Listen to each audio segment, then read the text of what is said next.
queridos amigos e amigas, que saudades, hein? Que bom estar de volta e começar 2021 lado a lado com você. Lado a lado também de uma pessoa muito especial, muito querida nas nossas duas cidades irmãs. Salto, onde ela nasceu e cresceu, e Itu, onde ela atua há 28 anos como especialista em pesquisa no Museu Paulista da Universidade de São Paulo, Unidade Museu Republicano de Itu. Eu tenho a alegria de conversar no programa de hoje com a doutora Anicleide Zecchini. A Anicleide estuda a história da técnica e da tecnologia, história social do trabalho, história local e regional e a história do movimento republicano. Ela tem vários livros e artigos científicos publicados e atualmente se dedica também a um pós-doutoramento na Universidade Estadual de Campinas, a Unicamp. Bem-vinda, Anicleide, que prazer receber você aqui. Eu que agradeço, Virna, o seu convite, né? É um prazer também estar aqui com vocês e com todas as pessoas que estão nos assistindo, né? É um grande prazer. Prazer é meu de ter você aqui abrindo a temporada 2021 do Lado a Lado. Com muita fé. Com muita fé que vai ser um ano bem melhor, sim, né? Vai sim, para todos nós. Vacina para todos também, Vacina né? para todos, com certeza. Anicleide, como que começou essa sua história com a pesquisa, né? Principalmente aí a pesquisa documental. Bom, na verdade, essa questão do meu interesse, né, pela pesquisa vai começar na universidade. Eu fiz Ciências Sociais na Unicamp e depois eu me especializei em antropologia. Nesse trabalho de antropologia, eu tive uma bolsa, né, da FAPESP, uma orientadora maravilhosa que é a Marisa Correia, hoje já falecida, mas eu acabei me interessando em ir para essa área. Qual que era o meu interesse? Estudar a Vila Brasital. Porque a Vila Brasital, eu sempre passava por lá, eu estudei no Paula Santos, então era o meu caminho de escola, né? Mas eu nunca entendia direito o que eram aquelas casas. Sabia que eram casas, naquela época, né, quando eu era criança, mais mocinha, eram todas iguais, né? Tinha o quintalão e mal eu conhecia o quintalão, porque ficava bem no meio, né? Fica bem no meio da quadra, né? Mas eu via aquelas casas, né? Diferentes, porque a gente passava pela Dom Pedro e a Avenida Dom Pedro e de repente se deparava com várias quadras, né? Com casas iguais. Eu não entendia o que eram aquelas casas, eu não sabia. Né? Todo mundo falava, aqui é a Vila Brasital, aquela é a Vila Brasital, mas o que é a Vila Brasital? E daí eu comecei a propor, né, fazer esse estudo com antropologia e fazer entrevistas com esses moradores, né? Eu tive ajuda de várias famílias, né? Inclusive agradeço de coração a todos que me acolheram naquele momento e fui na casa de cada um deles, né? E fiz as entrevistas, quer dizer, como que você morava, como que você veio parar aqui, né? Porque a antropologia é uma pesquisa participante. Você trabalha com história oral. Né? Mais oral, né? Então, naquele momento, né, a antropologia é como você tem que participar. Eu já participava porque eu já era moradora da cidade, né? Mas, assim, entender um pouco mais, né? Então você tinha que realmente fazer, uma das técnicas daquele momento era história oral, até hoje, né? Ainda é história oral, porque a gente partia do pressuposto que era uma história que não estava escrita, é uma história que estava na memória das pessoas, e a memória das pessoas tem o quê? Tem que entrevistar, né? E daí existe toda uma técnica, né, que você aplica, né, questionários abertos, fechados, aí já é outra história, né? Mas aí eu acabei fazendo esse trabalho. Isso na graduação. Depois da graduação, foi uma especialização na antropologia, né? Depois eu terminei Ciências Sociais, eu terminei como socióloga. Eu falei, não, mas eu quero fazer antropologia. Aí fiquei mais um ano, mas aí foi quase uma especialização, né? e tenho também a certificação como antropóloga. E aí, desses entrevistados, isso que é interessante, né, no trabalho, ele falou, não, mas aqui é o quintal da fábrica. Quintal da fábrica? Aqui é o quintal da fábrica. Ele falou do quintalão, ele se referiu como quintal da fábrica. Entendi. Falei, o quintal da fábrica, genial, mas que título bonito. Então foi até um dos entrevistadores, que agora eu não me recordo, porque faz muitos anos já, na década de 80 que eu fiz esse trabalho, né? Que me deu, que falou isso é o quintal da fábrica. Na época, como eu estava ainda na Unicamp, eu tinha muitos amigos, né, que estavam fazendo história e pesquisavam no arquivo de Garner-Roth, que era um arquivo de movimentos sociais. Na época, o Marco Aurélio Garcia era diretor lá, né? Então era uma turma bem bacana, assim. E eu comecei a frequentar esse arquivo. Vem aqui, venha dar uma olhada nesses jornais. Tem esses jornais, porque até então eu desconhecia.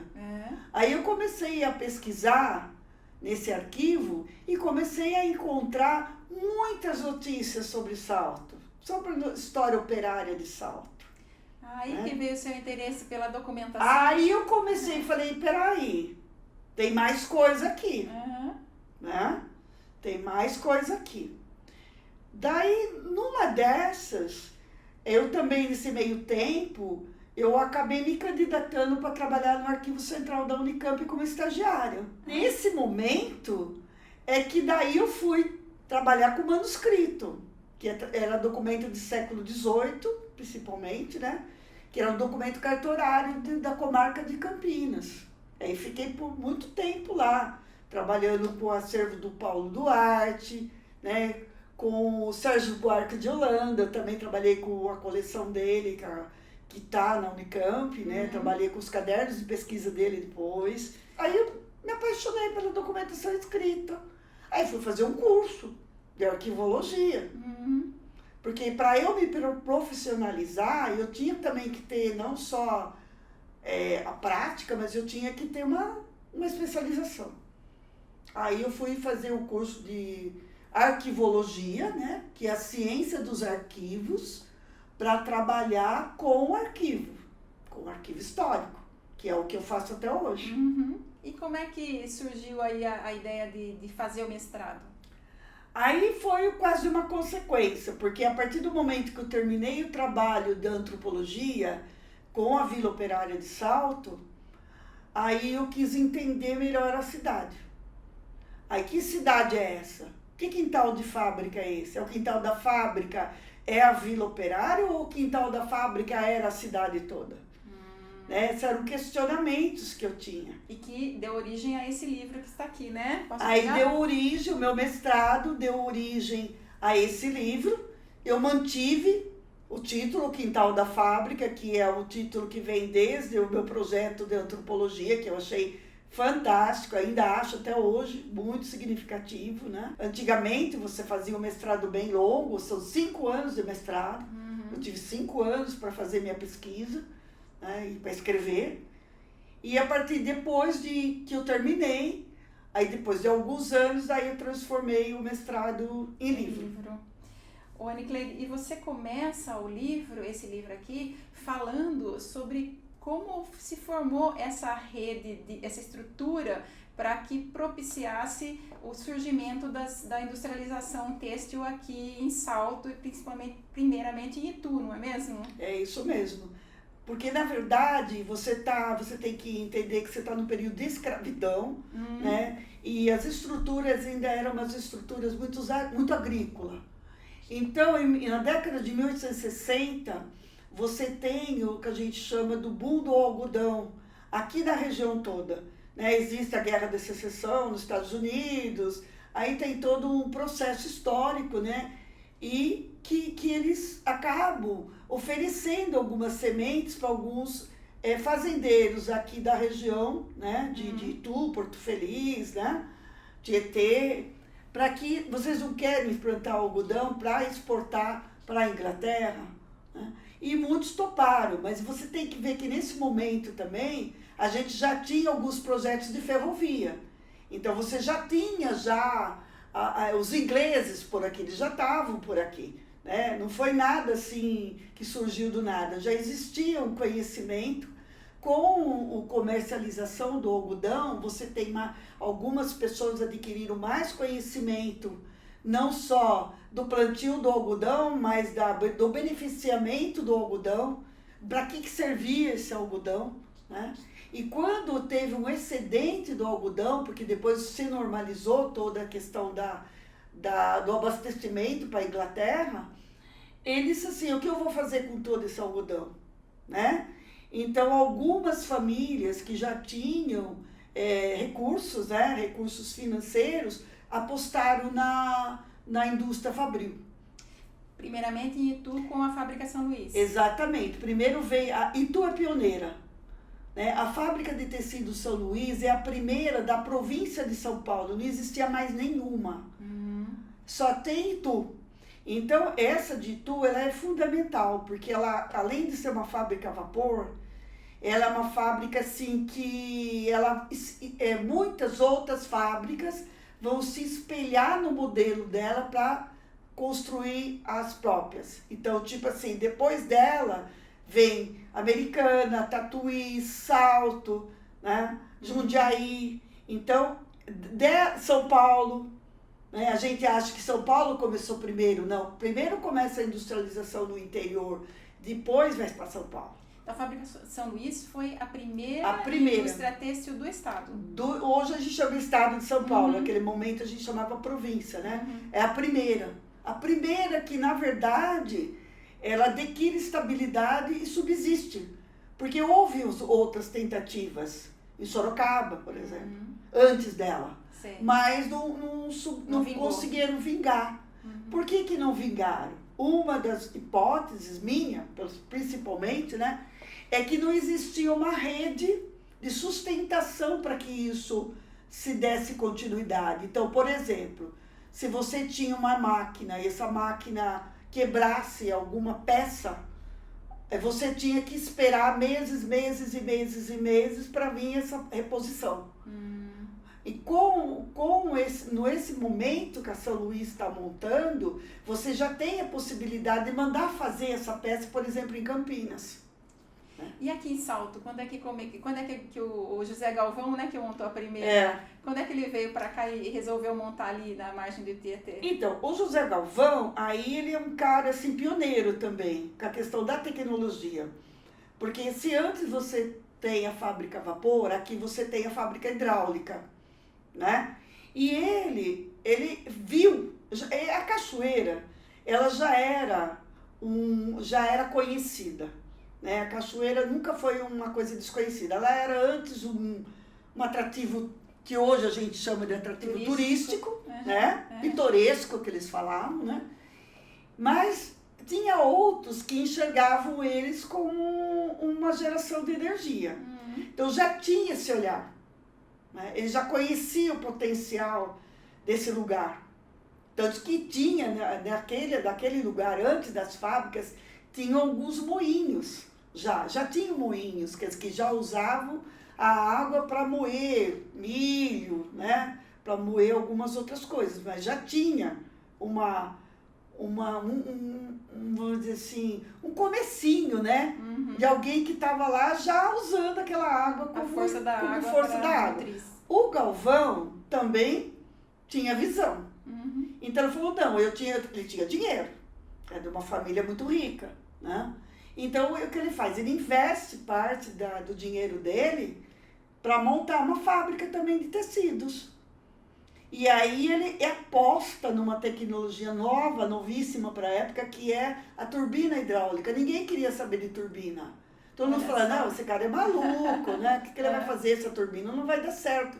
Mas ele aposta na turbina hidráulica e consegue. E monta que era um monstro, né? A fábrica dele imagino que era Salto, em 1875, com aquela fábrica toda feita de granito, né?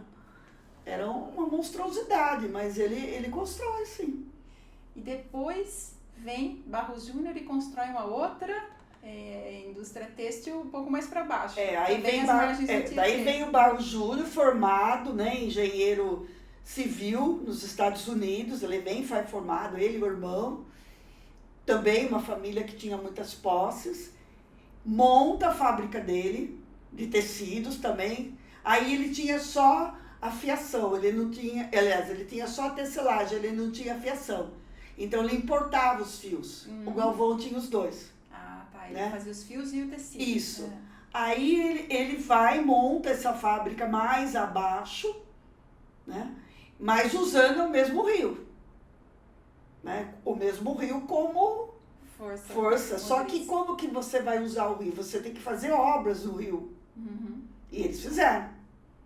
Né? Vários muros de contenção. Os canais de derivação, porque você tinha que desviar a água da cachoeira para a sua turbina. Como que você ia virar a sua turbina sem água? Um pouco a margem, né?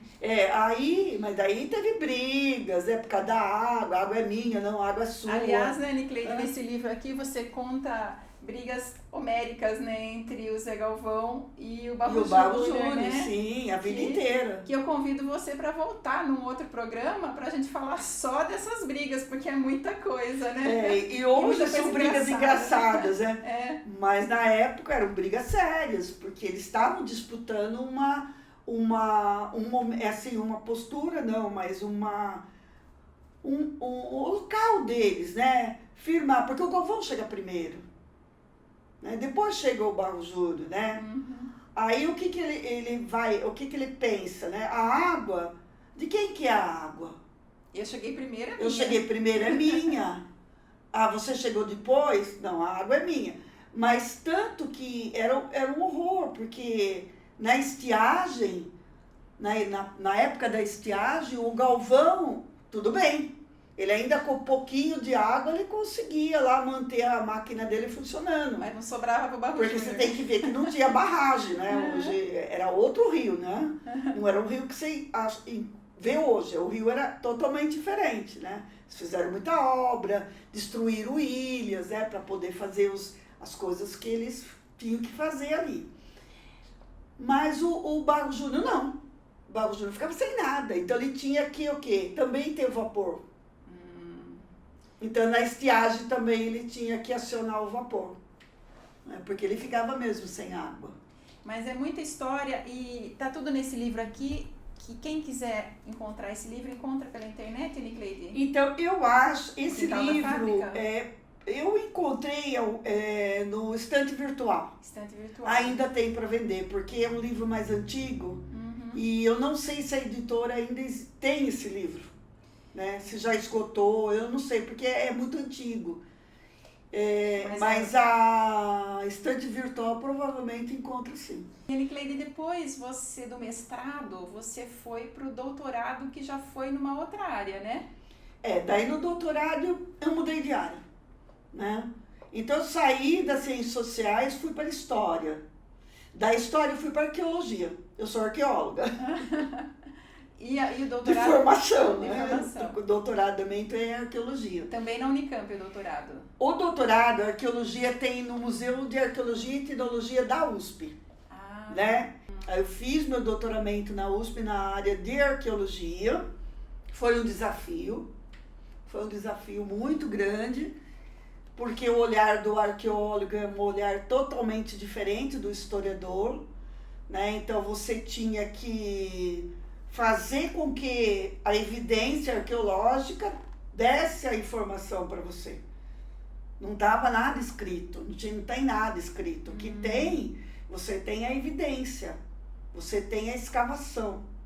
Da escavação você tem que produzir o conhecimento.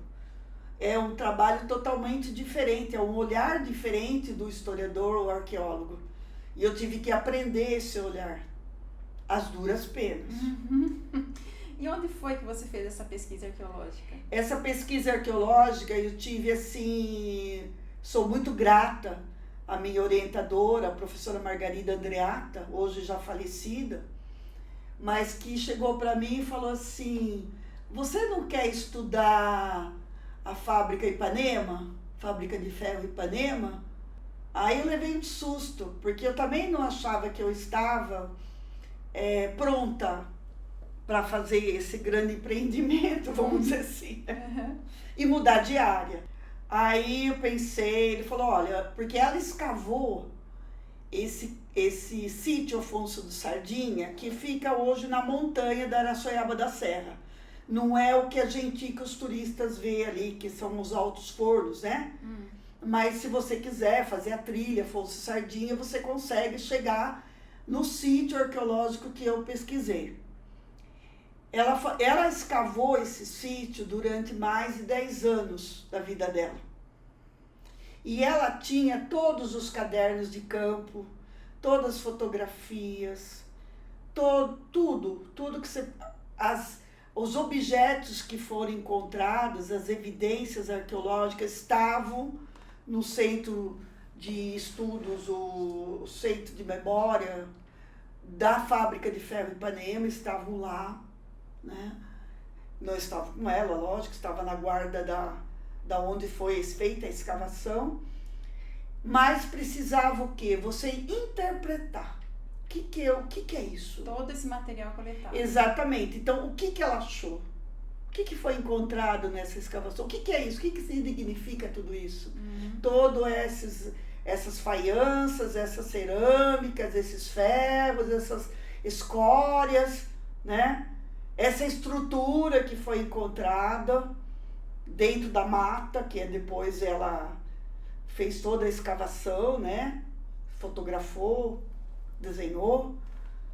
O que é tudo isso? Então, você tem que produzir conhecimento com a escavação arqueológica. Não é meramente você escavar e colocar tudo num saco e guardar. Não. A arqueologia, você produz conhecimento, mas conhecimento de algo que não está escrito, né, nas evidências. Só que lá é um sítio histórico. Então, o que é um sítio histórico? Ele tem também relatos escritos. Tá? Essa é a diferença entre a arqueologia histórica e a arqueologia pré-histórica. A pré-histórica, você tem só as evidências. A arqueologia histórica, você tem as evidências e as coisas escritas. A documentação. Aí casou. A documentação eu sei lidar. A documentação eu dou conta. Mas será que eu vou dar conta aqui? E deu, né? Porque o doutorado... As duras penas. Porque a primeira vez que eu vi todo aquele material em cima da mesa, as evidências arqueológicas, faiança, que eu não sabia nem o que era, né? Porcelana, escória. O que é faiança para o nosso público?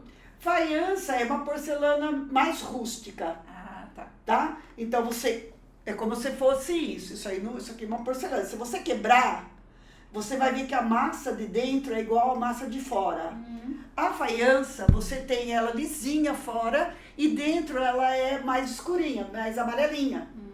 Então, as loucinhas mais antigas da vovó, se você quebrar, você vai ver que dentro, por fora ela é toda lisinha, assim, mas por dentro ela já tem uma granuladinha, assim. Isso seria uma faiança. E como chamou essa sua tese de doutorado? Essa tese de doutorado eu coloquei Arqueologia de uma Fábrica de Ferro. Né? O Morro da Araçoiaba, século XVI, porque lá é do século XVI ao século XVIII. E é século XVI mesmo porque a gente mandou fazer datação de peça.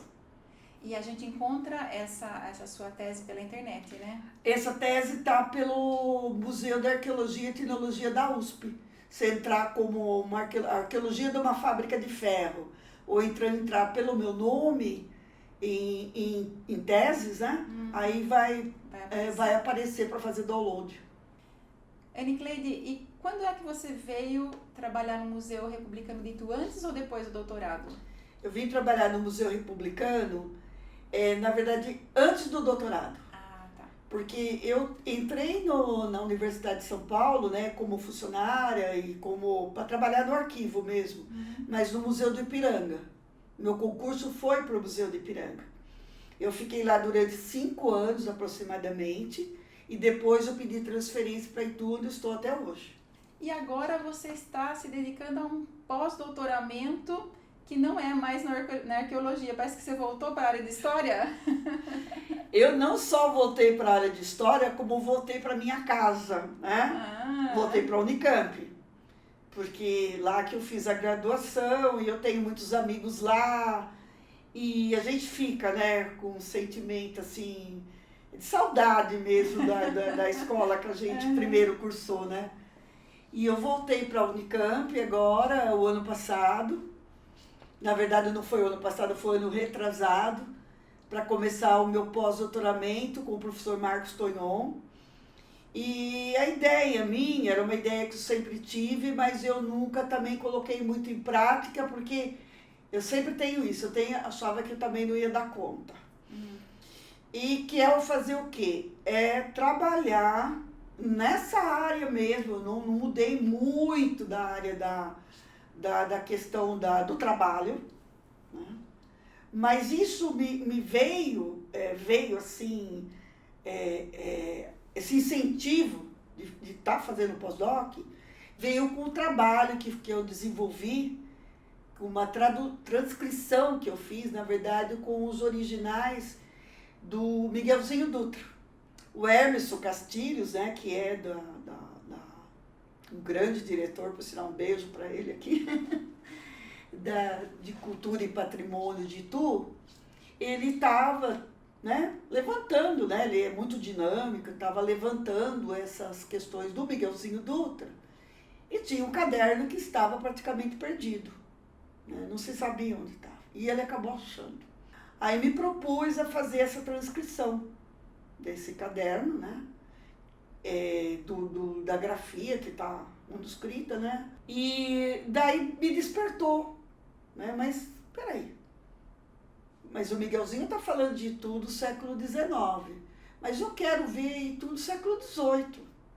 Itu, esse apogeu de Itu, né? A Itu colonial, essa Itu da riqueza, das igrejas.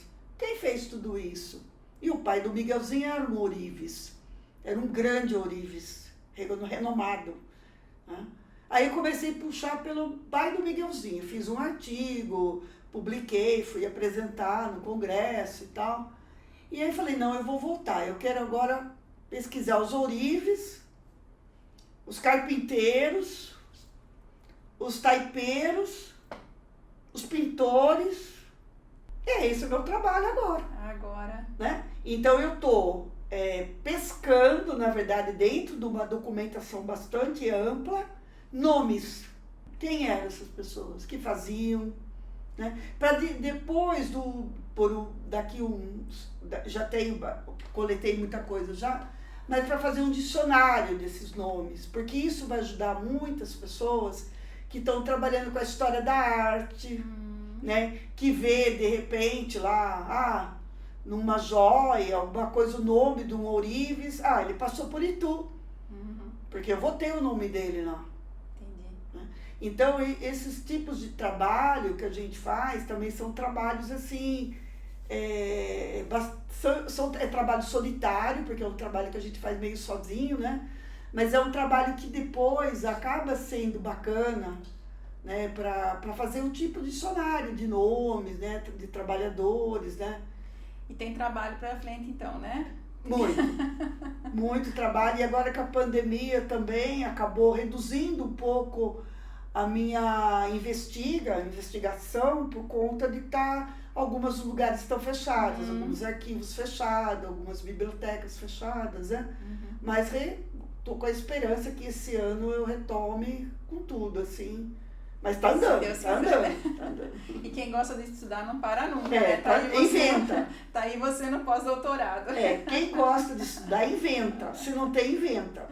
E Ana Cleide, eu tô vendo ali que tem um livro que você publicou também sobre a fábrica de papel. Isso. Aqui em Salto, né? Foi. Foi por ocasião? Dos 100 anos da fábrica. Dos 100 anos da fábrica. Na verdade, esse trabalho, eu fui chamada para fazer esse trabalho, né? É um livro comemorativo. Eu escrevi o texto, né? Com o trabalho de pesquisa, né?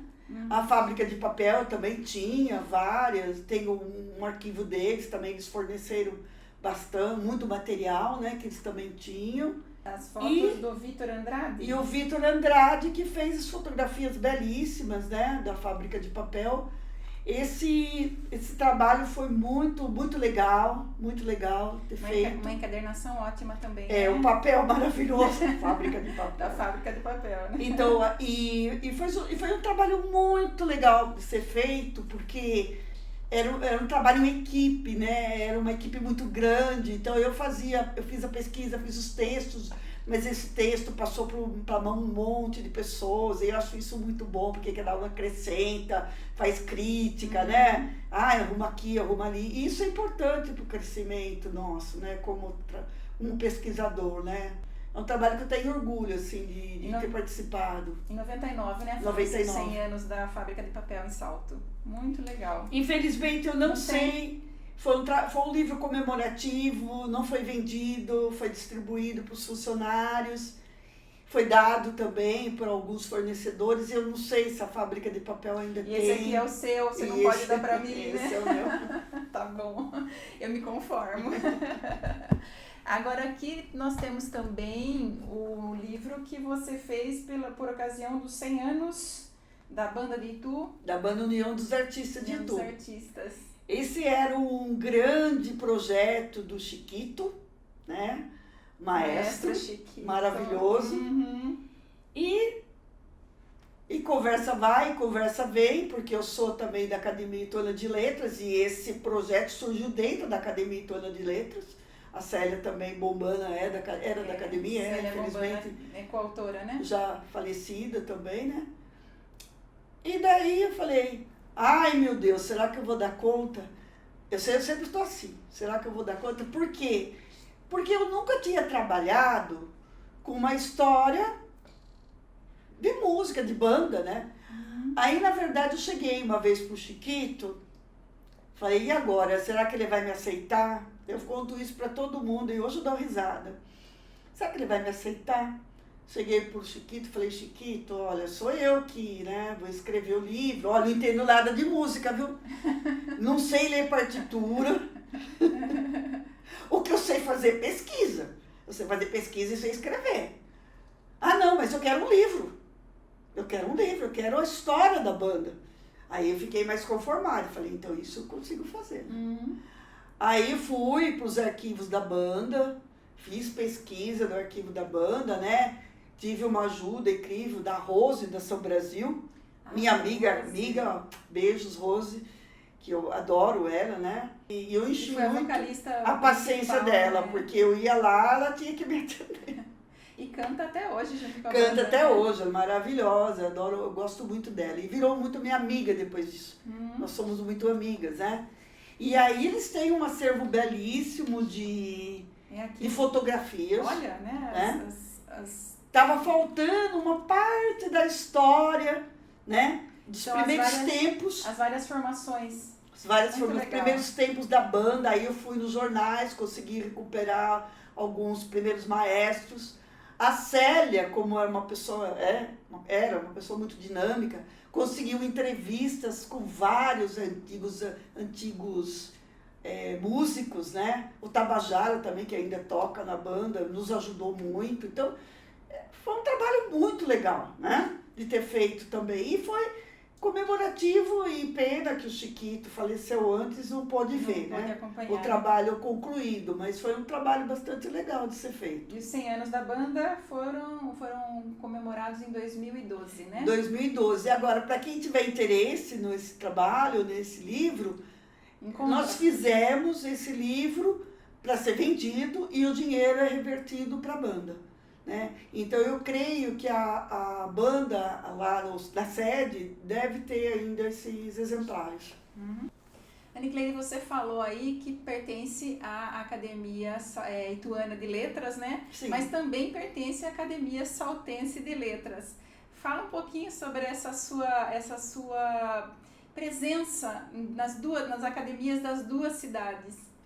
Olha, primeiro eu fui pelas mãos do seu Hinaldo Lepsch para a Academia de Ituana. Aí eu conheci pessoas maravilhosas, que são dos meus amigos, eu amo todos eles, né?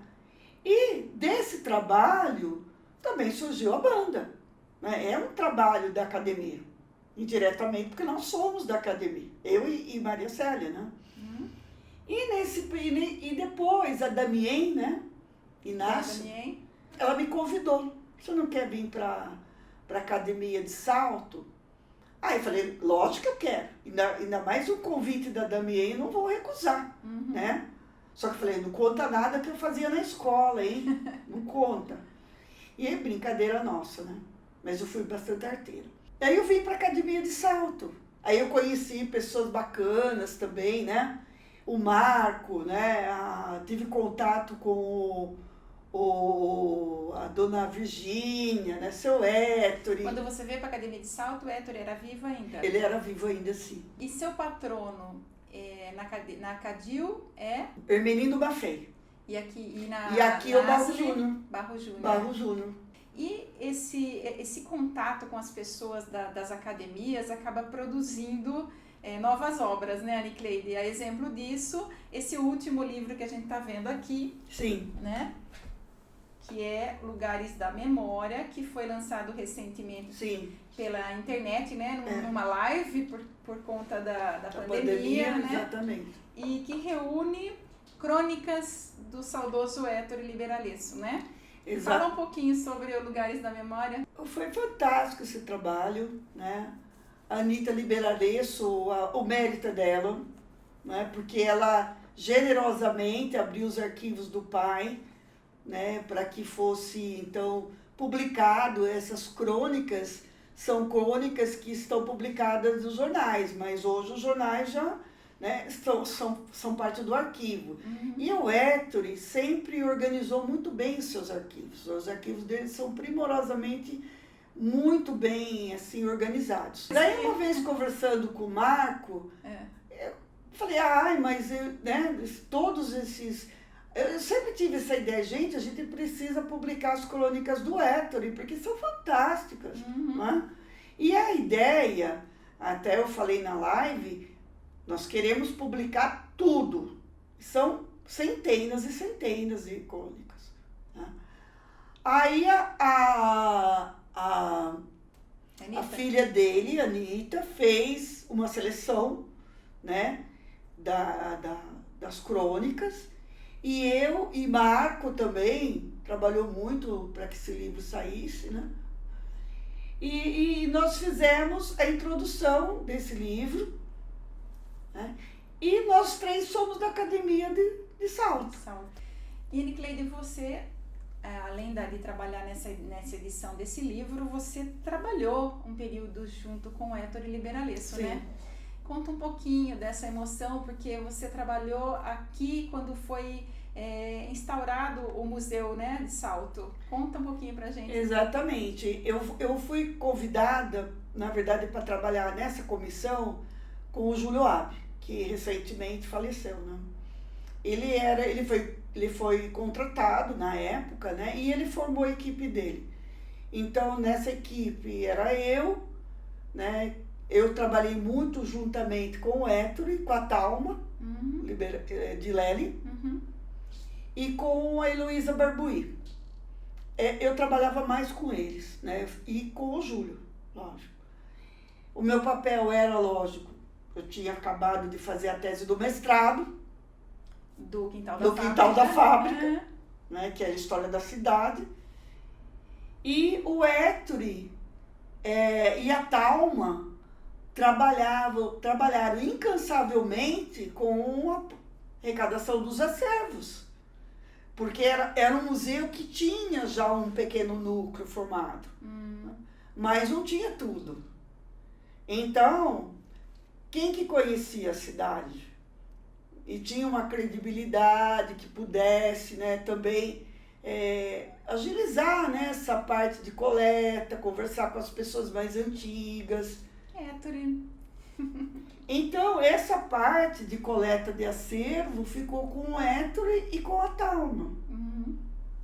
E você ficou mais... E eu fiquei mais com a parte da pesquisa histórica, e a Heloísa ficou mais com a parte da museologia, que ela é museóloga, Então nós trabalhamos meio juntos. Eu e Thalma fomos entrevistar o Anselmo Duarte. Eu tremendo na época. Entrevistar o Anselmo Duarte, né? Aquela, né? Pra gente Héctor e Thalma entrevistaram muita gente na cidade. Essas gravações estão hoje é acervo do Museu da Cidade de Salto. Foi um trabalho incansável mesmo. Eles foram nas fábricas, conseguiram os álbuns de fotografia, fizeram reprodução. Olha, ele foi nas igrejas, conseguiu muita coisa, né? O trabalho dele, assim, foi muito importante. Tanto que hoje é o nome dele que está merecidamente, né, no museu. E, Anne Cleide, o livro, ele foi lançado virtualmente, né, pela Sim. internet. Onde nós vamos encontrar Então, a venda nós do livro? conversamos sobre isso, mas até ainda não dá para prever nada. Não dá para prever, né? Por conta da pandemia, reunir pessoas. Mas a ideia é sim ter um lançamento presencial, né? Inclusive com a venda dos livros. Né? Então a gente quis lançar, né? Para marcar também o aniversário de 100 anos do Hétero. 100 anos do Hétero, uma homenagem, eu acho que merecida, né? E daqui para frente ainda nós vamos pensar como conduzir isso, porque agora a gente está num tempo atípico, né? E, Anne Cleide, tantos anos trabalhando em Itu, no Museu Republicano, que é uma joia, né, da cidade, cultural da cidade, o que você destacaria para quem nunca teve a oportunidade de estar lá no museu, agora ainda está fechado por conta da pandemia, né? Que parte do acervo você destacaria aqui para as pessoas que não podem perder quando puderem visitar o museu? Olha, o museu é muito rico, né? Tem muita coisa para se ver. Hoje, como estamos fechados, você pode ver pela página do museu, existe uma visita virtual. Então as pessoas, né, conseguem pelo menos virtualmente fazer uma visita no museu e ver conhecer um pouco do nosso acervo, né? Mas o que eu sempre gostei muito do museu são os azulejos. Os azulejos que estão no saguão. Dá para ser visto Sim, na visita dá para ser visto aliás, ele começa a visita virtual começa pelo saguão, e que daí dá para ver todos os azulejos. Esses azulejos são fantásticos. Uma riqueza. É uma riqueza, porque conta, é uma história, né? É a história em azulejos, né? A história, na verdade, pintada, né? Você tá... O Afonso de Toné, quando planeja aquilo, era exatamente isso. Primeiro você entra, você vê a história da região e da cidade através dos azulejos e depois você sobe as escadas e vai contar sobre a história da convenção. Então essa era a ideia. Então aquele primeiro saguão é maravilhoso, porque tem antigas aquarelas, antigas cenas da cidade de Itu, de Salto, né? Pintadas pelo Miguelzinho Dutra, agora, que ele reproduz em azulejo. Então, são coisas fantásticas, assim, né? Que para você ter uma noção, né? Dessa história. E os azulejos são belíssimos. Anne Cleide, eu queria agradecer a sua presença aqui no programa e dizer que é muito lindo, maravilhoso esse trabalho de registro histórico, né? De pesquisa e de registro da história aqui da nossa região, principalmente, né? Que você faz... esse trabalho que você faz aí há tantos anos no Museu Republicano de Itu, tá bom? Parabéns e continue firme que aí guardando a nossa história. Aí tem mais um presentinho para você aqui, né? Tem? Opa! Eu vou te dar o livro da banda. Eu quero. Que esse eu não tenho ainda. Esse eu ainda não vou te dar porque é filho único. Esse, né? Mas eu vou precisar. Esse Quintal da Fábrica você já me deu há Sim. algum tempo. E agora tô ganhando esse. O da Fábrica de Papel não vai ter jeito, né? Eu vou tentar ver se eu acho lá na minha estante perdida E esse um aqui exemplar. eu ainda vou ganhar um, sim, gente. Sim, com certeza vai ganhar um. Obrigada, viu, Anne Cleide? Eu que agradeço, viu, Mirna? Obrigadão. Muito obrigada de você ter me chamado, de ter oportunidade, né, de a gente colocar um pouco da nossa história Incentivar, tantos anos de incentivar estudo, também né? os estudantes que estão nos assistindo, Uhum. né, a estudar, né, a pesquisar, se tiver, muitos querem fazer história, né, mas o que eu vou fazer com história, né, dá para fazer muita coisa, né, além de ser um bom professor, né, dá para ser um bom professor de história, que isso é importante também, dá para fazer pesquisa, dá para trabalhar no museu, né. Eu acho que é incentivar também todo mundo As que está novas aí, gerações, as né? novas gerações, aí fuçar arquivo, né, comer poeira, que a gente fala, né, Cheirar papel velho. cheirar papel velho, tem que gostar de papel velho. É. Se não gostar de papel velho, não vá fazer pesquisa, porque daí não vai dar certo. E outra coisa que eu falo muito importante, às vezes eu falo para os orientandos, se apaixone pelo seu tema. Se você não se apaixonar pelo tema que você está pesquisando, não faça, porque não vai sair um Não vai trabalho rolar. bacana e não vai conseguir terminar. Muito obrigada, viu, Anne Cleide? Eu que agradeço. E obrigada a você que me acompanha pela ITV, canal 24 e 524 da NET, ou pelo YouTube. A sua companhia, você sabe, é sempre muito importante para mim. Sexta-feira que vem eu estou de volta.